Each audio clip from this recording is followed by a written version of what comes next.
morning, my ẹ̀yin tí wà ní Nàìjíríà. Ẹ káàárọ̀. Ó ní àwọn nǹkan tí a ní láti yanjú ní Nàìjíríà about solar installation. E get wetin we suppose clear within ourselves in this Nigeria. What's happening about solar installation in this Nigeria? So many things dey happen about this solar installation, in which I really have passion to clear it out to people out there in Nigeria. Nítorí pé iṣẹ́ solar tí à ń sọ yìí, òun níṣẹ́ tí àwọn kan wà tí wọ́n ń ṣe tí wọ́n fi ń jẹun, tó mú wálé fún wọn, tó fi ń feed family wọn. A lè jẹ́ kí àwọn incompetent engineer kó wá máa ba iṣẹ́ solar jẹ́ fún àwọn tí wọ́n mọ̀ ṣe. Because kò really nice. It's not really nice. Work wey be say person dey do, wey dey use dey bring food to his family, make one incompetent engineer come dey spoil am. It's not really well. It's not sound well. It doesn't sound well. So I really need to clear this to people out there, Nigeria citizen. Solar installation is a very good idea. As in, another alternative source is an external source tí a lè fi múná wọnú ilé wa yàtọ̀ sí iná ìjọba. So mo fẹ́ clear kíní fún àwọn èèyàn. Engineer, ẹ jẹ́ kí a mọ àwọn èèyàn tí a máa gbé iṣẹ́ fún nípa solar installation. Nínú àwọn solar installation engineer, out of 100%, 30% ló mọṣẹ́ yìí lámọ̀dájú. Ṣé àwọn 70% àwọn tó máa ń claim pé they are solar engineer, and in which they don't have knowledge about solar installation. But mostly what happens is that àwọn èèyàn máa ń gbé iṣẹ́ fún àwọn tí wọ́n máa ń pàpò mọ́ra pé solar installer làwọn. So ó máa ń ba iṣẹ́ jẹ́. Fún àwọn tó jẹ́ real and confirmed solar installer. How? It has been reported to me several times that àwọn like solar o, àwọn ṣe kíní o, because the way bọ́n ṣe ń ṣe solar, ó máa jóná lókè, roof máa jóná, roof á gbaná. So òun náà fà tẹ́lẹ̀ fún bá wọn fún solar. And in which gbogbo nǹkan tó ń sọ yẹn, it is all false. It is not true. But the only way it can be true is that tó bá invite àwọn incompetent solar installer, that's when that thing can be occur. So màá wá sọ àwọn ìdí, àwọn nǹkan tó lè fà tí solar máa gbaná lórí roof. Màá kà fún wọn sí. So that ẹ máa mọ àwọn tí ẹ máa pè láti máa bá yín install solar sínú ilé yín. Kò ní dá kẹ́kọ̀ọ́ máa pọn wọn yẹn anyhow. Most of people will need experience. And for this solar installation, there are major 4 terms or major 4 conditions tí a need láti rí lára installer before kẹ́ni tó lè qualify as a solar installer. What is the first thing? The first thing is the knowledge. Before you can become a solar installation engineer, you must have the knowledge. Number 2 there is that you must have the experience. Number 3 there is that you must know the principles that cover solar installation generally. Then number 4 there is that you must know the techniques, the easy way. The techniques for solar installation. So those are the 4 conditions, the 4 features I must rí lára èèyàn before we can call that person a solar installation engineer. So please, màá ká àwọn kọ̀ọ̀kan fún wa nsìn ní online for you guys to know that tẹ́ bá rí yàn tó bá yín ṣe solar installation, so àwọn nǹkan tí ẹ máa need tí ẹ máa rí lára ẹni yẹn before kẹ́ tó lè gbéṣẹ́ fún òun fẹ́ kà fún yín. Ṣé understand point mi? The first thing there is that tẹ́ bá need the solar installation nínú ilé yín, ẹ fẹ́ ṣe solar sínú ilé yín. Ìkan àkọ́kọ́ tí mo kẹ́ mọ̀ pé solar installation kò determine how big and how massive and how luxury is the house. Solar installation determine ìkan tí ẹ fẹ́ fi gbé nínú ilé yín nìkan, òun solar installation tó determine fún. Nǹkan tó wé ní mi pé ń sìn ilé lè tó 3 bedroom flat 4 bedroom flat, but ìkan tẹ́ fi gbé kò ní tó ilé tí ẹ̀ ń gbé.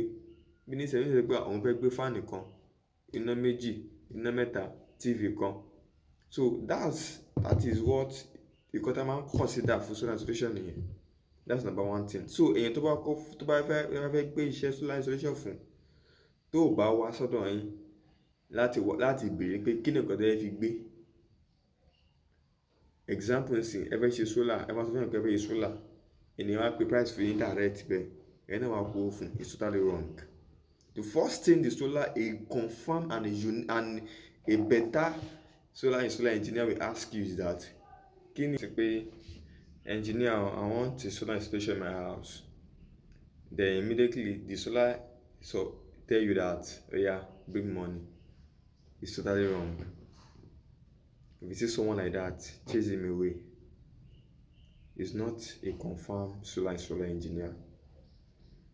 So a real confirmed solar installation engineer will ask you, the first thing will ask you is that what are the load and the appliances you want to use the solar for. That's the first question.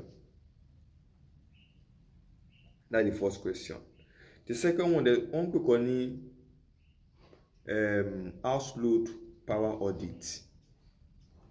Is the solar installation terms. House load power audit. What does that mean? Ẹni á tẹ̀lé yín lọ lé yín, á lọ ṣe calculation gbogbo appliance tẹ́ fi solar yẹn gbé. He will ask you how many TV, á lọ wò àwọn spec ẹ̀, ibi tí wọ́n kọ, ibi tí label àwọn appliances yẹn, ó máa lọ wo label ẹ̀, á wo everything. Á wo dápẹ́ ẹ fẹ́ gbé AC méjì, á ṣe calculation, á lọ wo how many horsepower tí AC yẹn jẹ́, á mú BT, wọ́n kọ́ ní BTU because a máa ń determine full AC.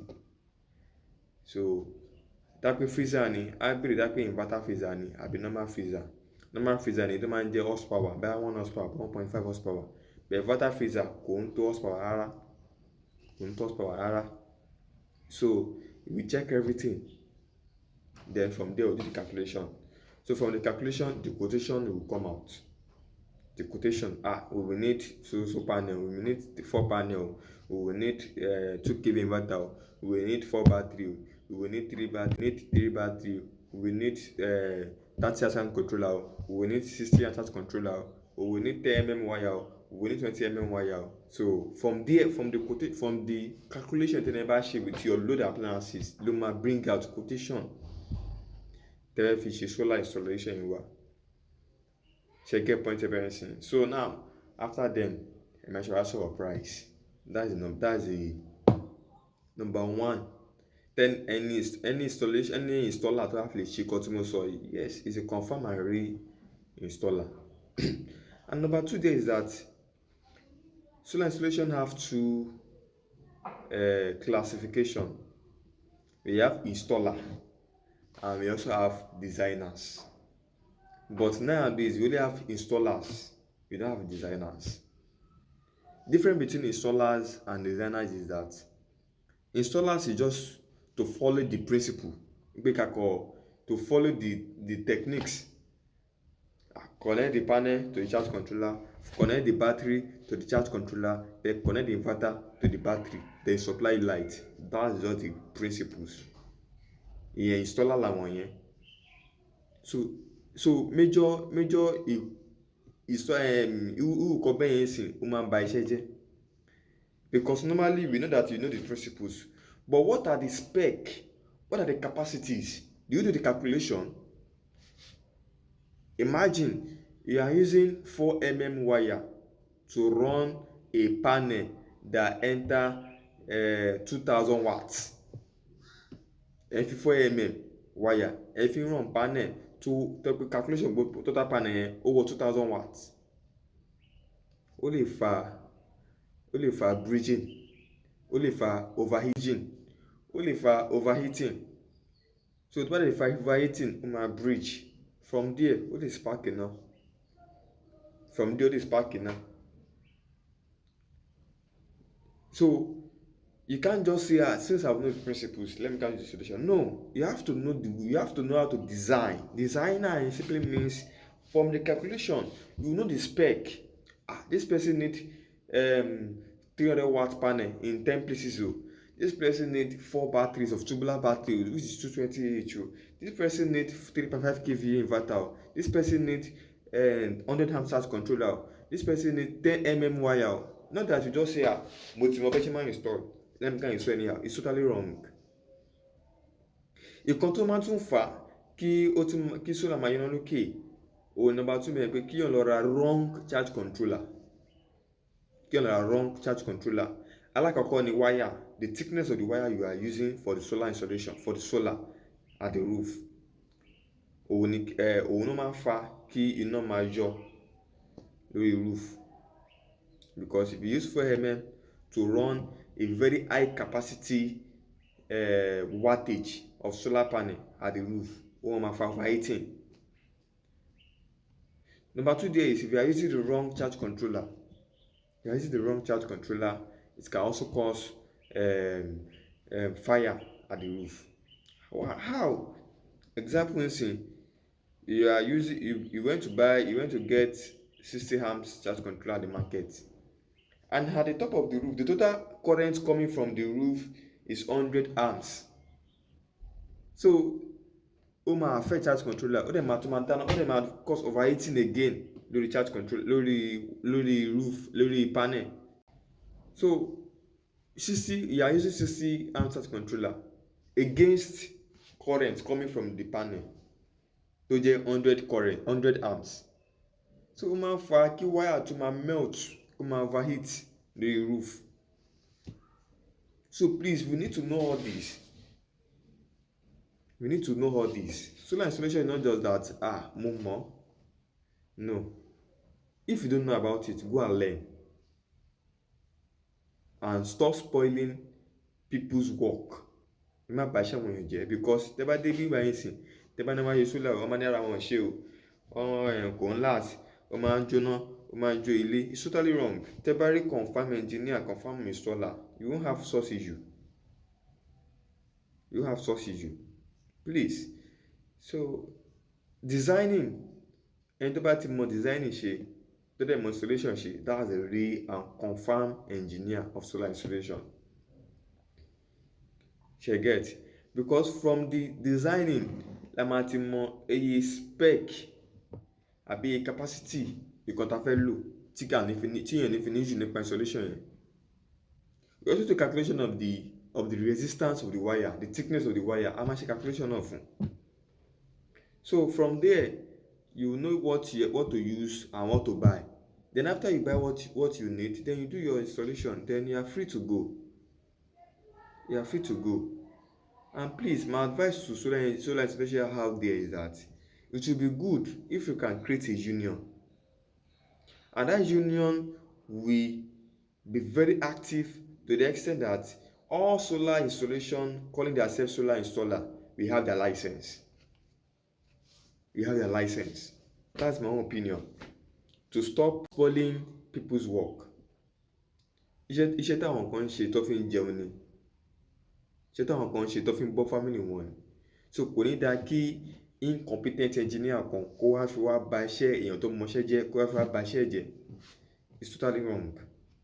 This issue have happened in many occasions, that I will have to convince my client before they have to do it. Then after my work, after I do the installation for them, they will not be convinced. So from there I will see many refer. But most of the time you máa sọ pé èèyàn kan lọ ṣe solar fún èèyàn kan, ó ṣe rubbish síbẹ̀, èèyàn pé solar fẹ́yàn kan, battery melt, èèyàn pé solar fẹ́yàn kan, wire ń jóná. It's from the incompetence of the installer. Please, my advice outside is that if you can create a union, so from the union, all solar installers must have their own license. And before you get a license, the solar installer will pass through a test and exam before he can be qualified to be a solar installer engineer. Then you issue a license to the person, so that anywhere tó bá ti ń raid káàkiri, tó bá ti rí àwọn solar installer tó bá ń ṣiṣẹ́ kiri, then we ask them where's the license. Tó bá ti tender license ẹ̀ dànù, then we give him a very big penalty. So please, that be my advice. Please, if you want to learn more about this solar installation, let's meet. Say hi on my comment section. Say hi, then I will send you a WhatsApp link. Thank you.